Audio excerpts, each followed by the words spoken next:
Teen Talk.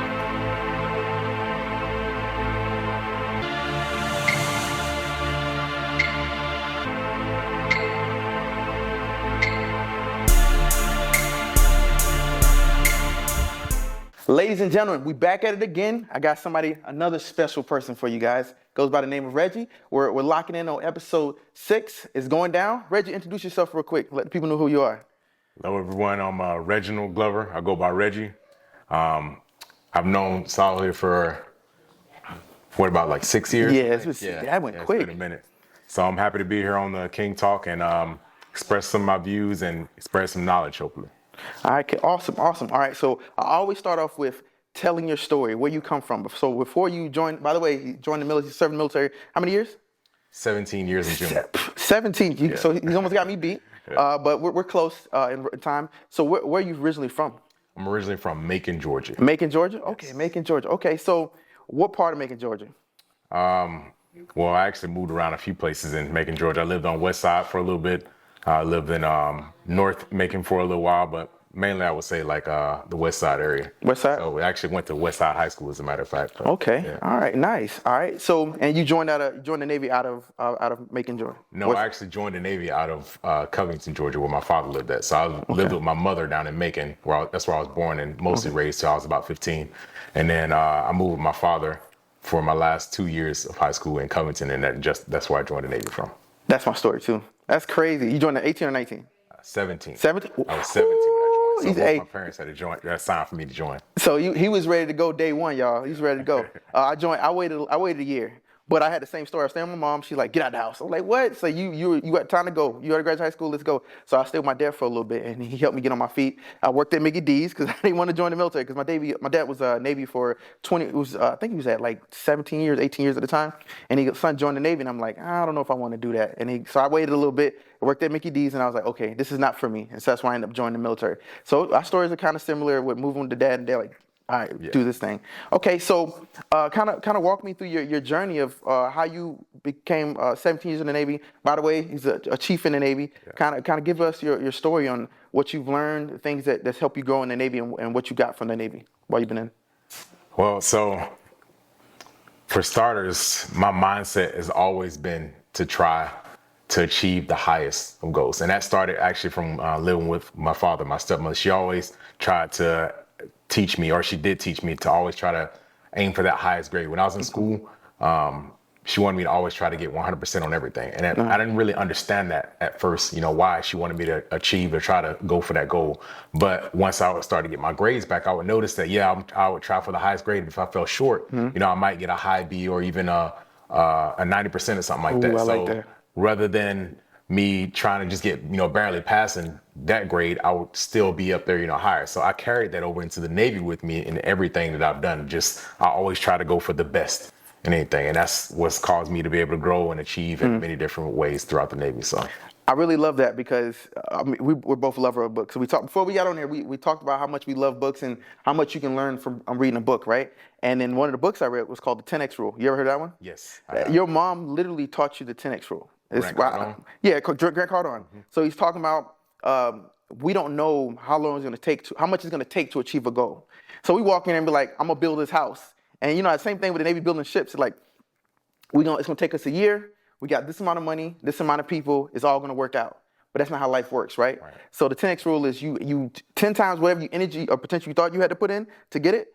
And then if you at least you're going to reach that goal, right? Because you put 10 times whatever, but you might even reach further. So when I used to put kids in the Navy, like, go be a Navy SEAL. And then if you fall short, you'll be something, at least an FC or something cool, right? Yeah. Or GM. GM's a good race, right? But you reach that goal and more. You pretty much push you to your full potential. Right. And then that's talking about your potential. You don't know what you're potentially capable to achieve. So that your mom taught you something that was very valuable that I wish I would have learned in life. Because when I built my business, it started with, I'm just going to do the bare minimum. And then I was like, oh, it takes more than that. So I pushed really hard and I achieved so much more with that push than if I would just sit there and did the bare minimum to put it together. Right. Okay. So that's your time in the Navy. You pretty much, your mom putting you on game day one, and you implement it in the Navy, and you're here now. So while you in the Navy, is there anything outside the Navy that you've built and put together? Well, I actually started boxing in 2012. Okay. Because I've always had a passion for fighting back when I was living with my mother, I had a lot of anger issues. So Okay. dealing with those anger issues and then bullies and stuff like that in school, fighting is something that had always been there for me.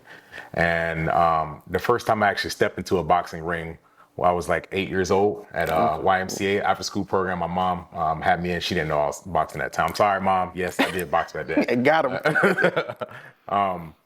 After getting into the ring, the coach, he always see me always watching the guys whenever we walk past, because we had to walk past the boxing ring to go to where we were going to do our little extracurricular activities, whether it been, coloring or anything like that. And when I finally got into the ring that one day and I fought against this kid that he'd already had been doing it for a little while, he beat me down.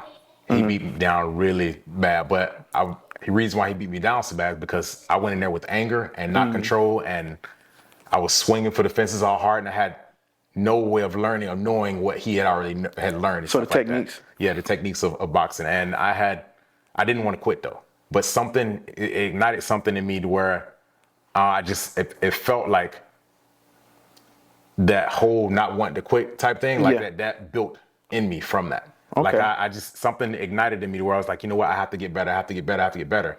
And from then on, I always knew I wanted to fight. So I would get into trouble in school sometimes, just because of fighting and stuff like that. And it wasn't until 2012 when one of my friends, he was actually training at the boxing gym. He invited me to come to his gym, where I actually started taking it, seriously and learning and stuff like that. And it reignited that passion for me, because I had actually kind of lost it for a little bit. It was still kind of in me. Yeah. But it was more so into other things like football or other, sports and stuff like that. But it was always kind of in me. And then in 2012, when I started boxing, it just blew up from there, and I've been doing it ever since. Oh, wow. Okay. So I love that story, because everybody has anger, right? That's a part of who we are, and controlling that. So taking it and focusing it, right? And that was you getting into boxing somewhere to kind of just expel that energy. Because my daughter has anger, like she's always angry, running around. She's gonna be a boss one day. Y'all might watch out. Alyssa Live for president, right? But you taking that energy and you put it into something that you love doing, which is fighting. Yes. But you had somebody that probably guide you into that right direction in 2012 to get into like professional boxing. I think that was good that you got in that ring, and even though you lost, it kind of put you front street on. Oh, that's not how you fight. Like you have to learn techniques. Right. Exactly. It's okay to start your passion with not knowing what you're doing and just figuring it out. I had to do the same thing with videography and photography. But then one day I got that I told you about the story about me shooting my camera in auto. All my settings were in auto. But once I learned manual technique, it was a game changer for my business, a complete game changer. And if I hadn't learned that technique, I wouldn't be here where I am today. So, but jumping in there, get my feet wet was also important. Okay, so and then so as far as the anger, like as you got older, what was other ways that you kind of released that? Did it take time? Because people need to hear this. People that are dealing with anger just want to know how you got. Because I'm tell you right now, when I met Reggie, like this is not him telling that story is mind-boggling to me. This is nice, one of the nicest dudes you'll ever meet. Yeah. And I'm talking about he was my boss back then and super nice. So kind of just tell me like what helped you get past that? Self-control. That's exactly what boxing taught me, was self-control. A little visitor here, my boy come in. So in boxing, a lot of people think it's just getting in the ring and like just swinging crazy and stuff like that. There's a lot that goes into it. And we were talking about how you mentioned the technique. Yes, the technique goes into it, but you have to be able to control yourself. Every person, every individual human has two reactions when it comes to getting into a dire emergency situation. Those reactions are fight or flight, right? So when you're getting into that fight or flight, your blood's gonna start pumping, your head, your heart's gonna be beating fast, like all that is in you. So in boxing, you learn how to control that. And when you learn how to control that, it makes it so much easier to be able to control many other situations where you get in that are stressful. So if someone making you angry or doing things that might bug you and stuff like that, you know how to control that because you learn how to be able to do that in boxing. Otherwise, if you don't control that, especially in a boxing ring, then you're gonna get tired fast. And then destroy you. Yeah, exactly. You're gonna lose and get destroyed. So I like that because I've been on this tip of I was telling them about the book The Four Agreements. And in that book, he talked about not taking things personal, right? And through life, like when you get in certain situations, in your mind, you want to take it personal. So if somebody cut you off while you're driving down the road, you like immediately like you want to react, like they did something dangerous, put your whole family in danger. You immediately want to go and see red, but step back from that, not letting that anger control your life. You know what I'm saying? Stepping back, like I'll never see that person again. What's the point of me driving them now when I'm gonna run them off the road? Right. Like, what Yeah. am I doing? Like, if you really sit down and process it, but you got to process it before you get to that level. You got to calm down, and then you can use that energy to do something better. Okay, I'll just let it go. Or if you're in the boxing ring, or if you're doing some work, kind of let it motivate you to do better. Right. So I love that aspect. That's powerful, y'all. Like taking that anger and using it positively, or just taking it out completely. Yeah. Because anger is just energy. It could be wasted. Anger, I think that's dope. Anger is wasted energy. Yeah. I actually can't even remember the last time I was like really, really angry. Like I haven't been angry or like mad about a situation in a very long time, because I always try to look at the positive sides of things. So for instance, right, I'm actually kind of going through it a little bit right now. My face is a little bit numb right here. I had a rough sparring session about 3 weeks ago. Mm-hmm. So instead of me being angry about the fact that, I got clipped in the face and my face is a little bit numb, I've always had this bad habit of eating too fast. Got it from the military, Yeah. We used to eating fast and going to go do what you got to do, right? Well, since I couldn't feel my face right here, I was biting my lip a lot, and it was causing me pain. So I took it as an opportunity to look at it and be like, you know what? I'm going to practice and make myself eat slower. So now I eat a lot slower, just because I had to in the beginning, because, I'm about to bite my lip off because I'm eating so fast. So I've taken that negative situation of me, getting hit in the face and having to go numb a little bit there to something positive. Like now I can eat a lot slower. I can actually enjoy my food and sit and have conversation with somebody without like scarfing, and looking. Yeah, so. we do, and that's what they teach us in boot camp. That's dope, because like I was talking to you earlier about it. In life is a roller coaster. It's legitly a roller coaster. Like, what do you mean roller coaster?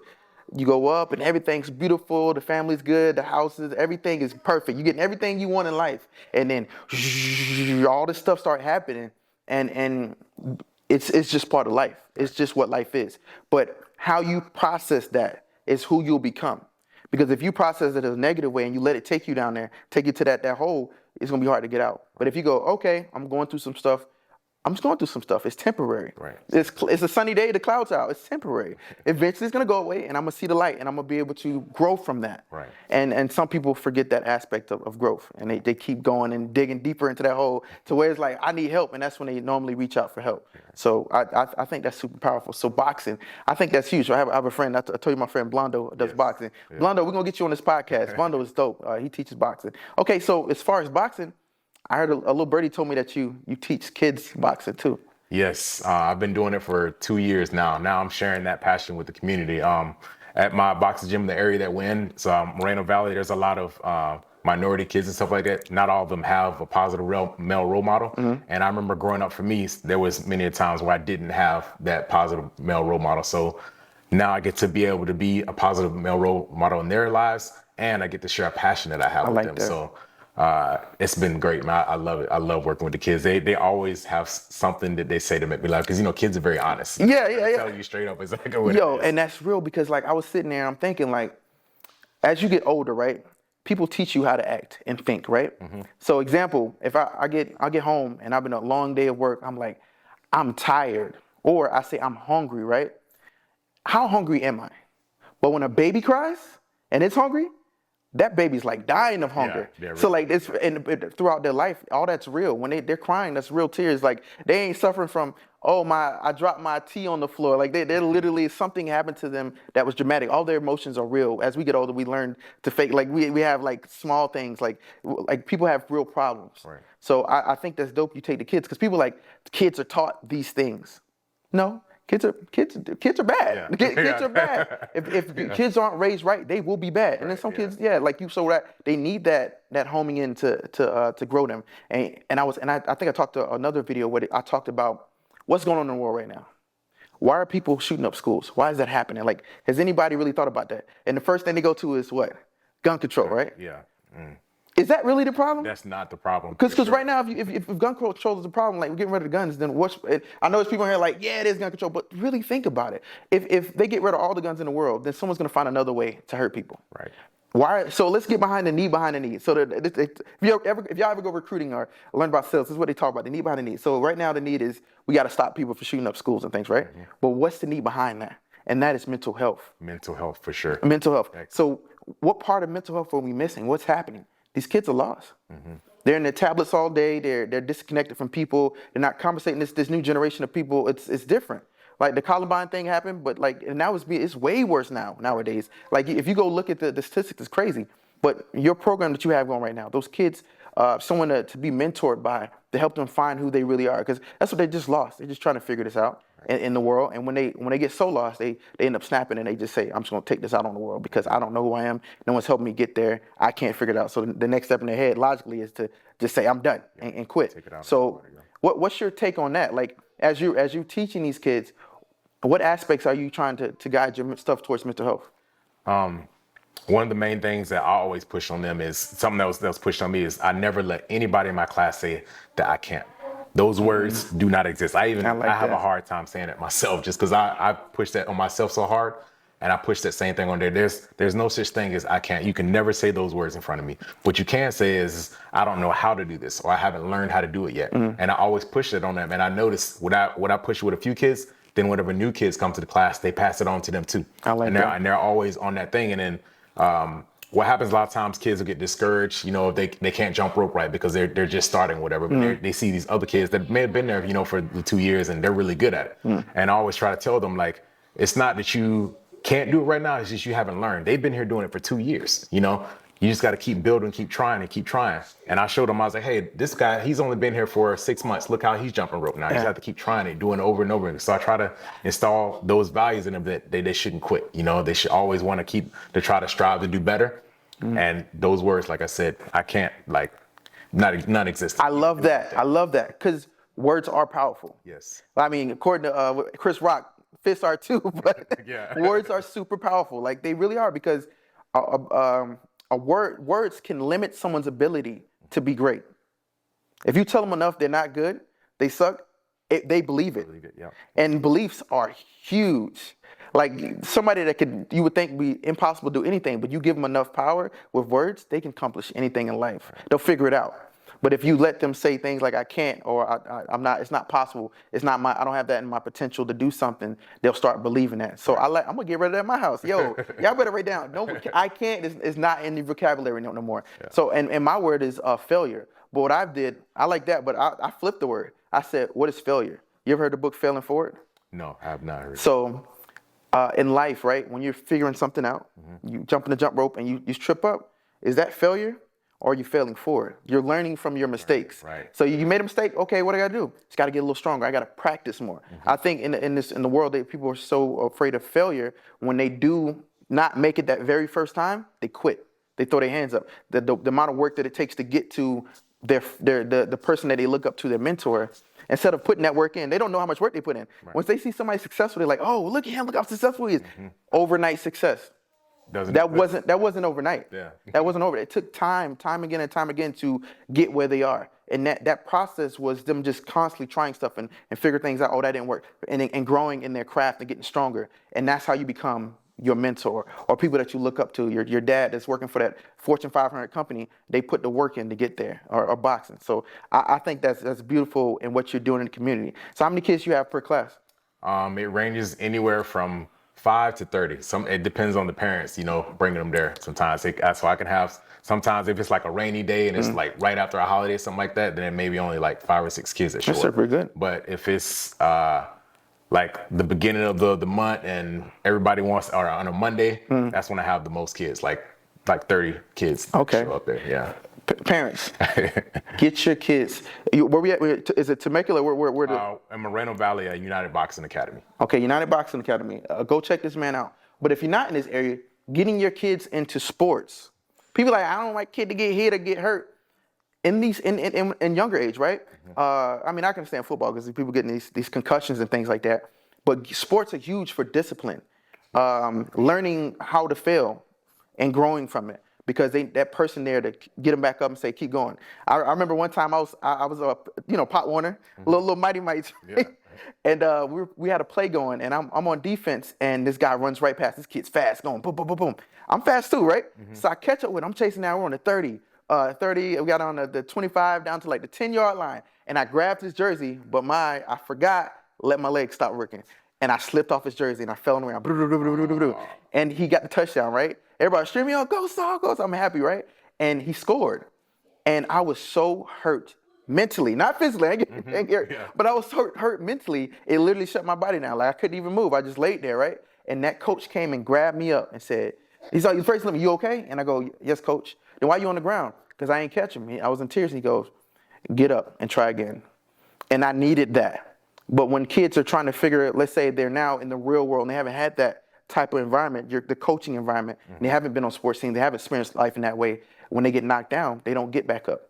And then people don't see it, and then they just shut down, and then they don't really try. They go work at Mickey D's or Walmart for the rest of their life because they're like, I'll just fail. I'll just fail in life. So I think what you're doing is huge, bigger than you'll ever know for these kids. You might be working on the next president. Who knows? Obama was how old? Well, like when he became president, like, you know what I'm saying, his 30s or whatever. Yeah. But at some point, he was 10 years old and 5 years old, and he wasn't thinking that. Right. Yeah. So what you're doing now is raising a group of kids that will be more prepared for the real world, and I think that's dope. Thank All you. right. So so go ahead. So what's up? Something else you're working on and you're building besides that? Self-improvement. Like we're talking about those books. I'm into a lot of different books. As soon as I finish one book, I'm on to the next one, trying to learn and just grow from there, because you never know how much you don't know until you actually get into a lot of, these different books and things. There's a lot of information out. We live in the age of information. I want everybody that's listening to the season, we live in the age of information. So anything you want to learn how to do is out there. All you gotta do is go look for it. I love that. All right. Before we get too deep, because I want to get deep into this book session. But before we go, let's give me 3 good books that you're reading right now, and then we're gonna go into a break. We got a dope commercial, and I'll tell you about it. The commercial is gonna be not necessarily a commercial, but my aunt makes these delicious these cakes and pies, and she sent me one. And I'm gonna have my boy. I'm gonna ruin his diet because I know you're on a diet right now. I'm on a diet. But we're gonna be shaking. I'm gonna be shaking because when I eat sugar now, I'll be shaking because I'm on a sugar break right now. I'll be eating a little bit, but it tears me up. But we're gonna talk about the cake spies. But give me 3 solid books that you've read that have changed your life. What's number 1? Number 1 is How to Win Friends and Influence People. That was the very first book that I actually had that got me on this span of just being in the books. How to Win Friends and Influence People by Dale Carnegie. Okay. The Secret by Rhonda Byrne. Ooh. And let me see. And then the last one, I'll say The Richest Man in Babylon. Okay. Hey, y'all taking notes, right? Y'all taking notes? All right, cool. We're gonna cut to this break. We'll be right back. Peace. All right, ladies and gentlemen, we're here with the commercial. Get a shout out to my auntie Cherry, cherrylens.com. Check her out. Well, we got this cake here. This is the sun drop cake. I'm about to ruin this man's diet. I told him it was coming. I gave him a day. I said, hey, don't eat no calories today. So he ain't eat nothing but this. I'm joking. He had food today, but he went real light because it's going to be delicious. I'm just saying. But I just want to get his reaction. So go ahead and dive in, Reggie. Let's see what we got here. To it here. I don't even know if I'm making it home after this because all this sugar. Yeah, big bite.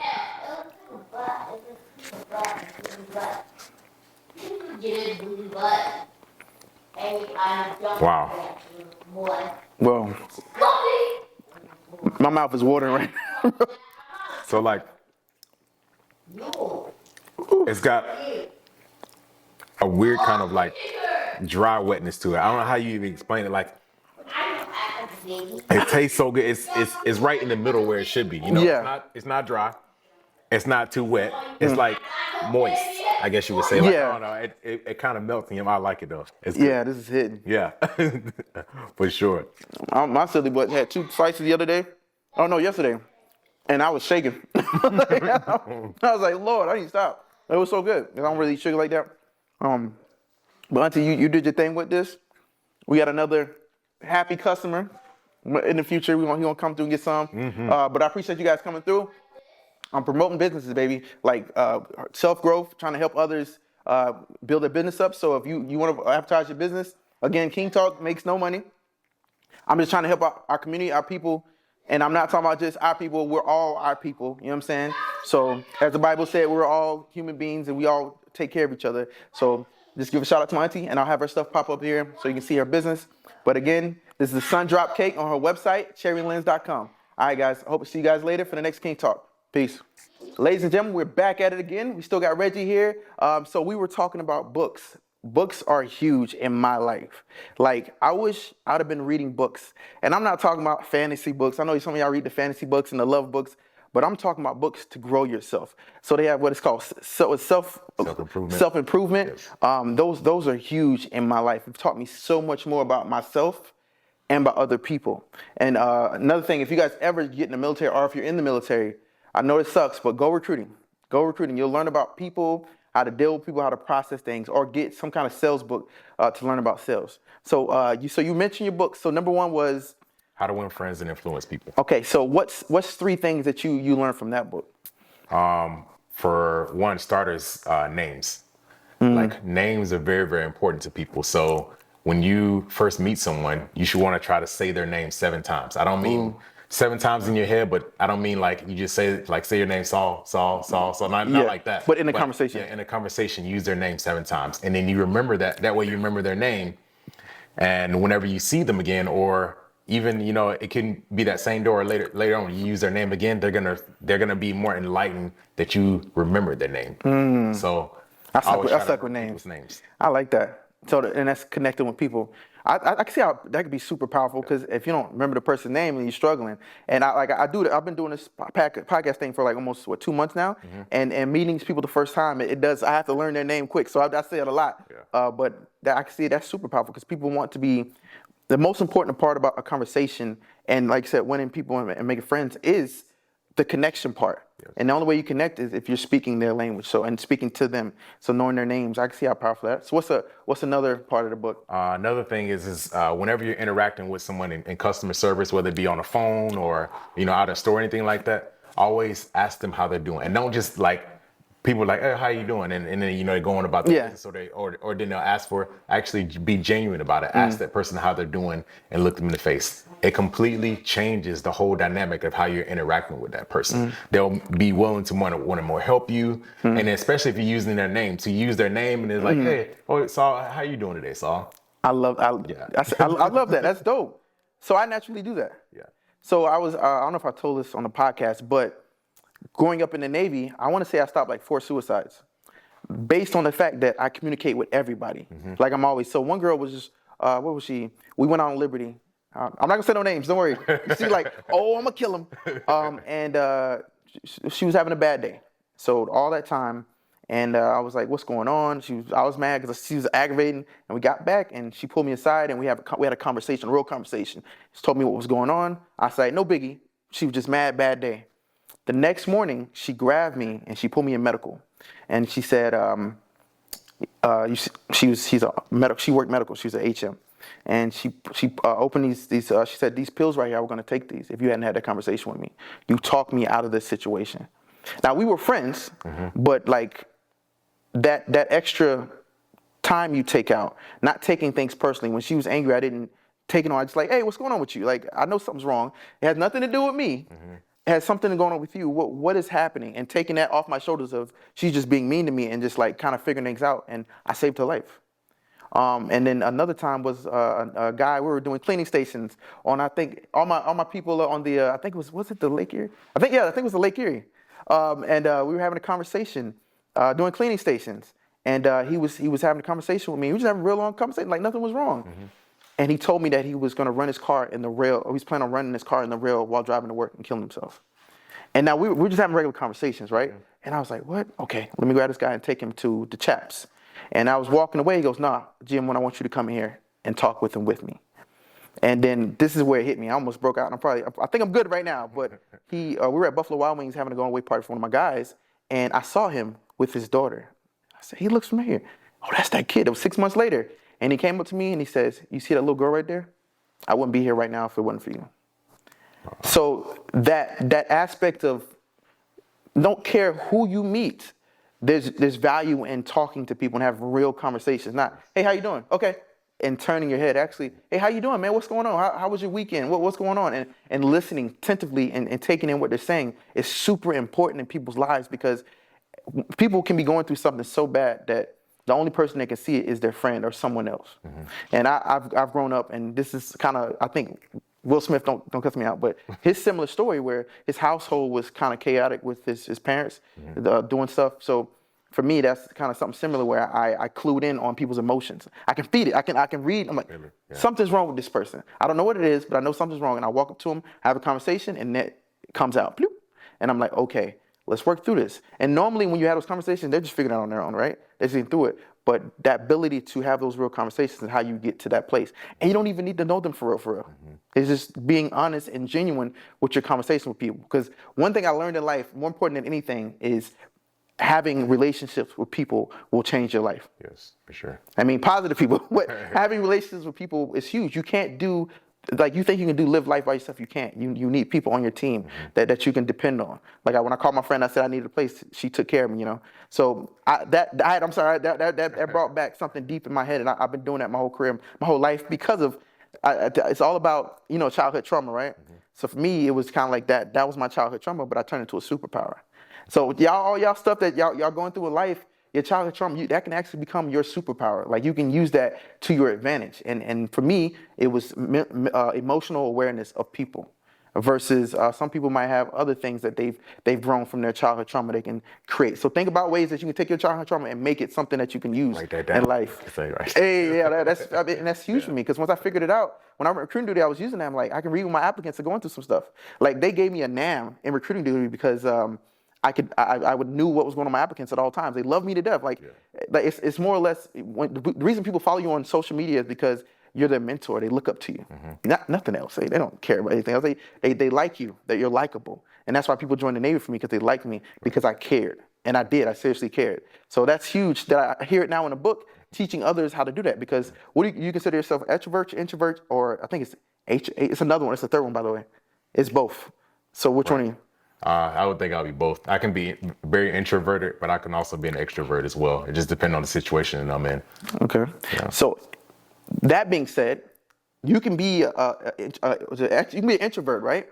And learn skills to be similar to an extrovert. You won't be one, but you can learn how to thrive in an environment where you need to be an extrovert. So you're not stuck. Don't ever think that you can't communicate who you are to people that you need to be this person with. You just need to be self-aware of, okay, I'm a leader now. I can't be closed off to my guys. I got to lead them, and I got to be able to have conversations, real conversations with them, because that's part of what my job description to do. And that's just simply reading books like that. What's the name of the book again?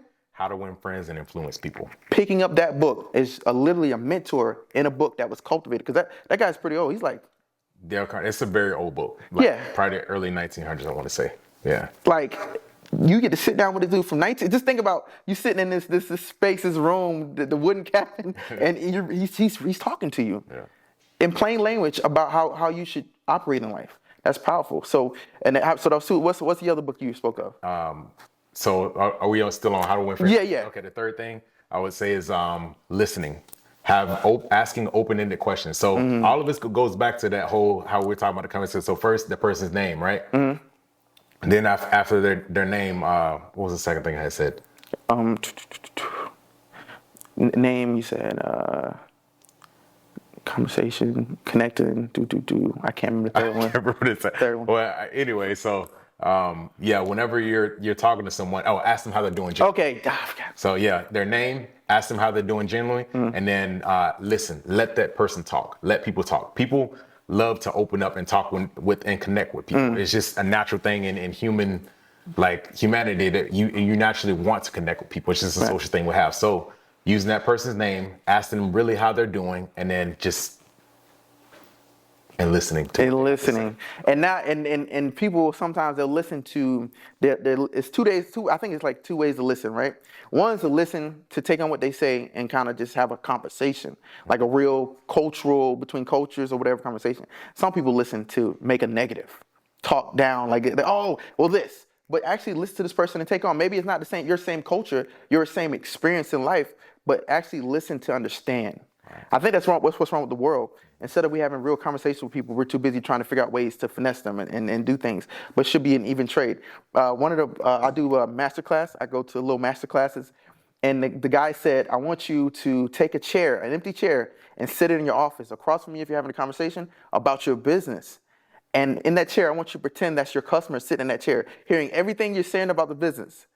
What would you not want to say in front of that person? Oh, wow. You need to take that out of your business. Yeah. You shouldn't be talking negative, like, oh, and after that I'm gonna finesse them with this. You know, it's like it should be you should be thinking, how can I add value to this customer, not thinking how I can mess them over or do them dirty. If you can't have that chair with that person sitting in there, that person can't be in that room while you're having a conversation, then maybe you need to change the way your business operates, because at the end of the day, that's gonna be your failure right there. That's how it's gonna fail you. So the more you start thinking about that customer sitting there, like, what are we doing here? That if the customer's sitting here and we're saying that, we need to change the way that operates, because it doesn't make sense for our people. And that same thing as a leader. If you can't have your we call it E1s, but you can't have your newly journeymen or people that just started off in their careers sitting in that room as you're having a conversation, then maybe you should rethink of how this business is being run. Yeah. So that was like, I was like, dang, like that was huge for me. And I would have never learned that aspect until I did the master class and then heard it. I can't remember the guy's name, but I'll give it to you I'll make it pop up or something so you guys can see the master class that I watched. But that was huge for me. So I think that book is literally the epitome of how I operate. Maybe they're not the name thing, but I make sure I connect with people. And it's not even on purpose, just naturally, because I just want to know people. I think people are super interesting, and I like helping people. And I think part of life is helping others. Like, I was like the purpose of life, and I think it was people are always trying to figure out what the purpose of life is. And so I don't remember the breakdown, like purpose and what's the reason of life? How do they say it? The purpose and something else? I'm not sure what. Yeah. So I think it's a purpose. The purpose is one is to find your goal or your gift, your gift of what you do well. For me, it's talking and helping others, like connecting with people and helping them get the help they need, whether it be in their career or in just life in general. I get a lot of phone calls like, hey, don't, I know somebody watching right now, like, I don't call you, yeah, you do, you call me a lot. But it's cool, but they call me and they get information, and all I'm doing is relaying back what they say and just making it bite size for them, because I'm just taking it apart, like, well, did you look at it like this? And like, oh, that makes sense. And doing it that way. So that's huge in your business and life. You need people to kind of go back to and talk. So, okay. So what's the next book? Next book was The Secret by Rhonda Byrne. Ooh, so I did read that. Yes. So kind of give me your take, because it's always different. So my take on it was basically to change my mindset on me achieving things and wanting things. If I wanted something, I had to speak as if I already had it. Okay. Or if I wanted to achieve something, I had to speak as if it had already happened. Okay. And then continue to be on that. Like, so at one point in time in 2014, I fought for Golden Gloves. I ended up What? I ended up getting distracted like right before the tournament.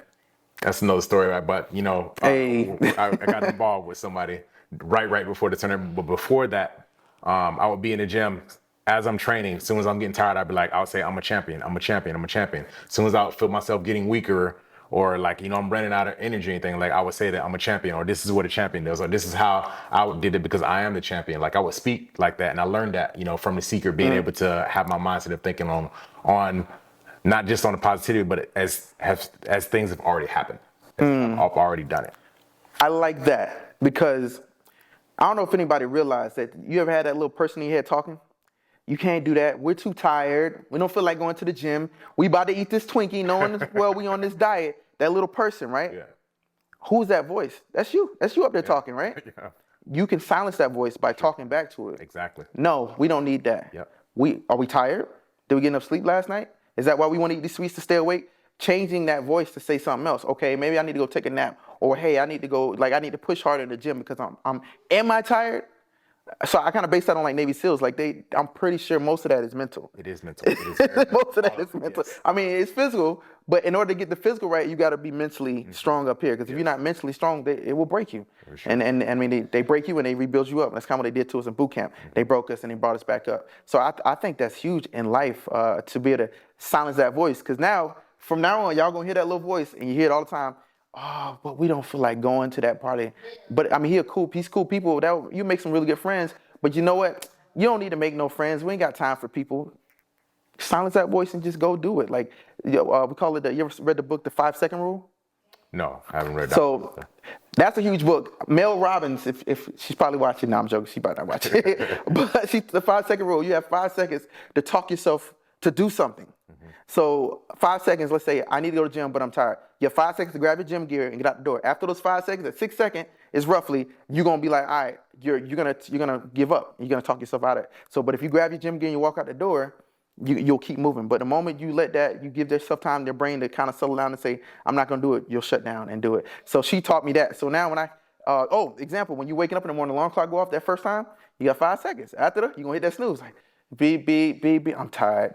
Snooze. Right. What are you doing? Like, just get up. 5 seconds. I got up and keep going. So that if y'all ever get to read a book, Mel Robbins' 5-second rule is huge. All right. So what's another one from that book? That I feel like that was the main theme of that whole book. That's everything that I got out of it. And it's basically kind of like what you're saying of thinking on that positive type mindset, doing the right things just because you need to, like with the 5-second rule. Like, you know that this needs to get done. Facts. Just go through it. And keeping, and this is another huge one. I can't remember who it was. I can't remember the book. Forgive me, but I ain't gonna make it pop up. But making a list. So when I go to bed at night, I say before I go to bed, I write down my goals, and when I wake up, I execute them. So people are like, what do you mean? You writing goals to be the president? Like, what is your goal? And goals can be small. Right. Very small. Yes. Hey, my headlight is out. I put it in my inbox. So our inbox would be on your phone. You can write on a piece. I do my own phone because everybody have their phone with them. You put all the stuff that's floating in your head in your inbox because your brain is not contextually aware when you get home, you need to go cut the yard. It doesn't know. So that yard to stay uncut until you write it down and you take action on it, right? Right. So I put in there, cut the yard, change the light bulb in the master bedroom. Now that sounds silly, right? But if I put those 3 things that I want to personally achieve and 3 professional things on a list, and then the next morning I wake up, no matter what I do in that day, I have to get those 6 things done. You get them done and you get in a routine, I promise y'all, you try this, do this for about 2 weeks. You'll get, all of a sudden you start getting so busy that you can't understand why you're so busy because now you're on this I got to get it done, Pat. And then almost you forget about the list because you're just knocking everything out. And that kind of gets you. So those people that are stuck in a rut of, I don't know what I want to do in life. I'm stuck. I don't feel like doing anything. Just make those little small things, and those little things you get done. So that right there was huge and powerful for me. When I wake up in the morning, first thing I grab my phone, but it's to not even look at the world. I ain't looking at no CNN. I ain't looking at YouTube. I look at my list. What's my 6 things? Nothing else matters. As I'm brushing my teeth, 6 things. How am I going to get these 6 important things in my business, these 3 business things and 3 personal things? All right, cool, got it. I can knock out one right now, make a post on Instagram. Done. And then when I get done for the day, now I get time to play my video games. How much time do you think I have for playing video games?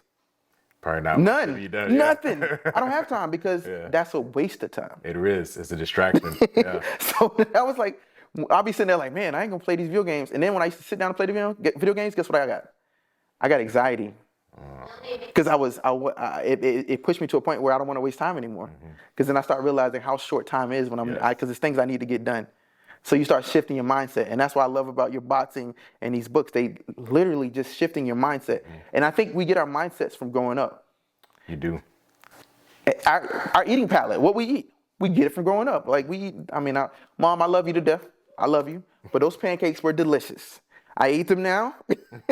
I'm going to tell y'all. But be willing to change. I don't care how old you are. You can be 60, 50, 40 years old. You can change your mindset on things. You got to be open to do it. Yes. But when you start shifting your mindset, just try it out. You might start noticing things about yourself that, man, I could have been doing that better this whole time. But I shut my mind down to be knocking those things out. So I love that mindset change, those books. So what's another one? Or the next book? The next book is The Richest Man in Babylon. Ooh. All right, so all my financialists, all the people that are, not financial, but people that are trying to figure out this money thing. Here we go. In this book, what I basically learned is like you're not overnight just going to become wealthy like that, unless you like win the lottery or something, which is like 1 in a billion or some astronomical number. In the book, there's this kid that he learns how to become wealthy from a guy who is wealthy. Okay. That was one thing I learned key to it. If you want to learn anything, learn it from somebody who is already in that field or whatever you want to try to do. Learn from the experienced person that you want to try to do. From that book, one of the things that I implement in my daily life that I wasn't doing before is pay yourself first. So whenever you get paid, it don't matter whether it be from your job or from some side hustle, somebody just gave you $20 for something, pay yourself first. What I mean by that is you put some money towards an investment or in a savings account, 30%, and at least 30% or whatever that is, always goes towards paying you. And you never touch that money unless you're using that money to pay yourself again. What I mean by that is using money as a tool to be able to buy something that's going to make you more money. I love that. Because people will buy the BMW or the Lexus and the Tesla, but you could have took that money and put it in Tesla stock. And how rich would you be today if you'd have bought that 10 years ago? You know what I'm saying? Yeah. So I think that's using, then take some money out, go get the Tesla, and still be watching it grow. Yeah. And that's a mindset shift. I've gotten a little bit of financial books to trying to get out of debt. So we're debt free. Finally debt free. Buying a house will change your life. Okay, so as we get closer to the end of this, I know you were talking about something you were working on. You were doing real estate or something. Yes. Talk about this. So I don't want to get too into too much detail on that, but when I was talking about earlier about we live in an age of information, I'll give you a little bit on that too, right? So there are websites out there that you can find to be able to find properties for very low cost, $500, $1,000, and you don't even necessarily have to use your money in order to be able to buy these properties, whether it be a house or just land. But in getting these properties, if you can find out whether or not they're going to be building up in that area, like say they're going to build a Walmart in the area, and you bought a lot of land for $1,000.